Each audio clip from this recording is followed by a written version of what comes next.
warahmatullahi wabarakatuh. Saya Nur Amir Hashla binti Zafriza. Pada kali ini saya akan melaksanakan pembentangan bagi tugasan 2 subjek aktiviti fizikal di dalam bilik darjah kod MIZK 3362. Pensyarah bimbingan saya adalah Encik Muazzam bin Muhammad. Untuk tugasan kali ini saya telah memilih DSKP Muzik bagi tahun 4. Dalam DSKP ini saya telah memilih modul 2.0 iaitu modul kemahiran muzik. Standard kandungan ialah 2.1 iaitu nyanyian. Standard pembelajaran 2.1.3 iaitu pernyanyian mengikut tempo.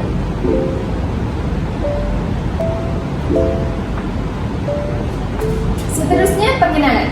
Pembentangan ini akan menggariskan langkah-langkah penyampaian pengajaran dan pembelajaran iaitu PDP, muzik kreatif dalam aktiviti musikal bagi fasa perkembangan berdasarkan dokumen standard kurikulum dan pentaksiran iaitu DSKP dalam pendidikan muzik.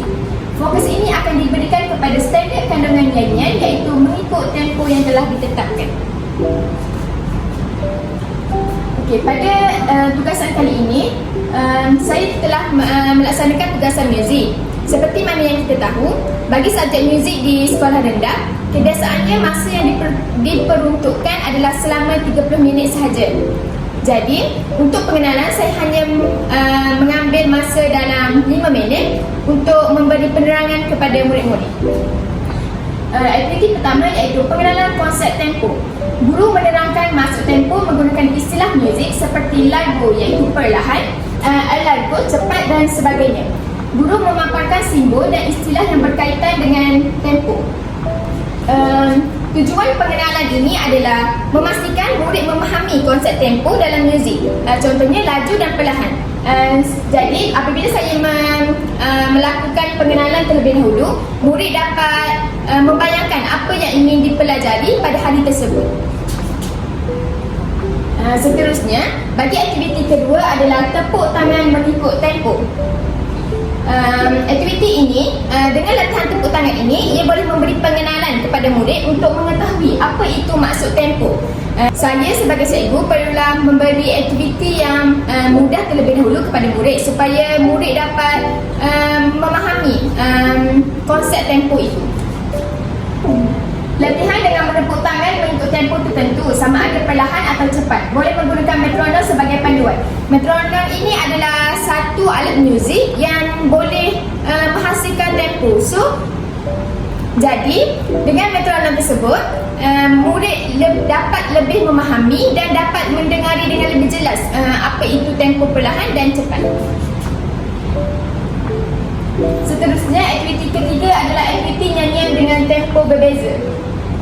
Murid dibahagikan kepada beberapa kumpulan untuk menyanyi dengan tempo perlahan, sederhana dan cepat. Guru menggunakan alat muzik perkusi untuk memastikan murid dapat mengikut tempo yang betul. Murid menyanyikan lagu yang sama tetapi dalam tempo yang berbeza. Dengan aktiviti ini, murid dapat mengenali dan membezakan jenis tempo yang berbeza. Sebagai contoh, dalam aktiviti ini, guru boleh menunjukkan contoh video yang menggunakan alat perkusi, contohnya kayu TikTok, untuk menunjukkan kepada murid supaya mereka lebih memahami apa itu tempo perlahan dan tempo cepat. Sebagai contoh,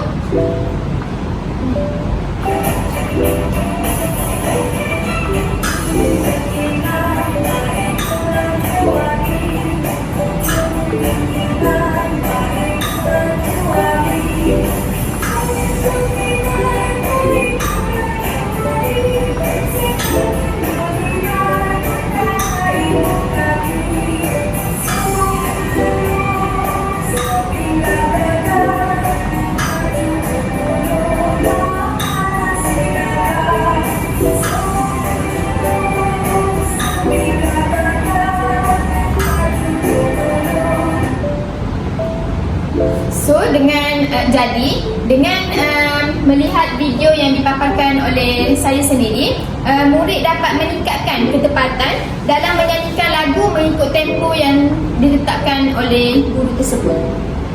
Seterusnya, aktiviti keempat ialah aktiviti kreatif iaitu menukar tempo. Murid diminta mencipta variasi tempo bagi sesebuah lagu. Contohnya, murid menyanyikan rangkap pertama dalam tempo perlahan dan rangkap kedua dalam tempo cepat.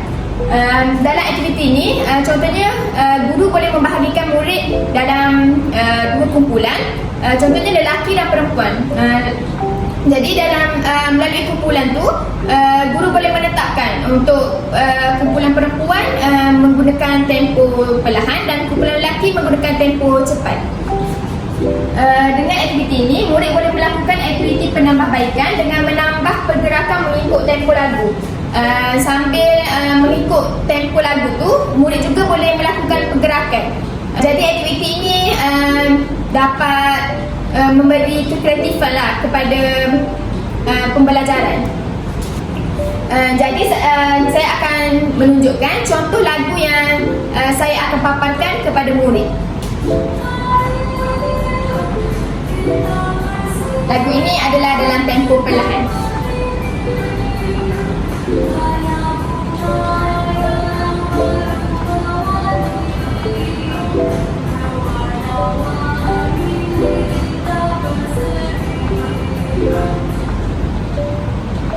Seterusnya dalam tempo laju.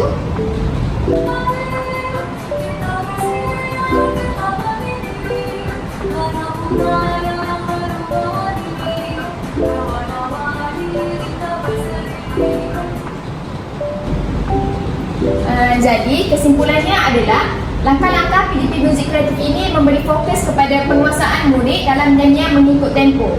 Melalui pendekatan yang interaktif dan kreatif, murid diharapkan dapat memahami konsep tempo dengan lebih mendalam serta mempraktikannya dalam aktiviti muzik seharian mereka. Jadi di akhir pembelajaran ini, guru juga boleh menyimpulkan, guru dan murid juga boleh bersama-sama menyimpulkan konsep tempo. Sebagai contoh, guru boleh meminta murid itu untuk berkongsi pengalaman mereka tentang bagaimana tempo tu boleh mempengaruhi nyanyian mereka. So, untuk bagi mengakhiri pembelajaran di dalam kelas, guru dan murid-murid boleh melakukan nyanyian bersama-sama dalam tempo yang dipilih oleh murid. Contohnya lagu rakyat ataupun lagu tema sekolah. Jadi di akhir pembentangan kali ini, saya harap keseluruhan pembentangan saya pada kali ini mencapai objektif yang saya tetapkan, yang saya pilih di dalam DSKP bagi murid tahun 4. Sekian, terima kasih.